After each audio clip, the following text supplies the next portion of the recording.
Le nombre de demandes a vraiment augmenté sur les 10-15 dernières années. Le nombre d'orthophonistes en cabinet n'augmente pas, augmente difficilement. Il y a un gros souci démographique, alors particulièrement en Vendée, voilà, où très honnêtement, je pense qu'on peut vous annoncer 2 ans d'attente dans certains coins de Vendée. Donc les orthophonistes souffrent, hein, elles sont réellement en souffrance. Nous sommes essentiellement une profession féminine, nous ne sommes pas nombreuses, on ne fait pas de bruit. Quand on manifeste, on est dans une masse, voilà, on ne nous voit pas facilement. Donc les orthophonistes sont réellement en souffrance. Elles perdent du pouvoir d'achat, elles sont sans arrêt sous pression. Voilà, je ne décroche plus mon téléphone depuis quelques mois. On est quelque part mal à l'aise par rapport à ce système de fonctionnement. On est des professionnels de la communication et je ne décroche plus mon téléphone pour répondre aux gens. Donc quelque part, ça ne me va pas non plus.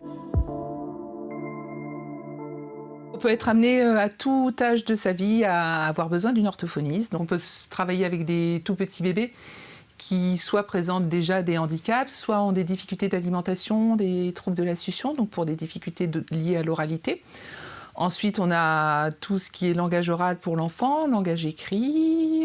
Pour les adultes, on peut rencontrer des patients post-AVC qui ont fait des accidents vasculaires cérébraux, des patients dans des contextes de pathologies neurodégénératives, des patients en suite de cancer, toute la zone ORL.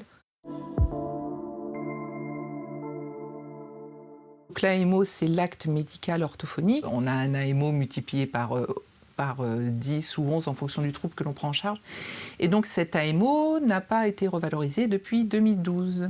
Donc l'AMO est à 2,50 €, il est toujours à 2,50 € depuis 10 ans. Clairement, là, cette année, en 2022, l'inflation on parle de 6%, enfin en tout cas plus de 6%. Donc si notre lettre clé avait suivi le cours de l'inflation, on en serait rendu à un AMO 3,32. On essaye de communiquer autour de la valeur de cette lettre clé qui ne bouge pas. Donc les orthophonistes fatiguent, les orthophonistes font plus d'heures pour gagner un petit peu plus, parce qu'on paye le même prix pour tout.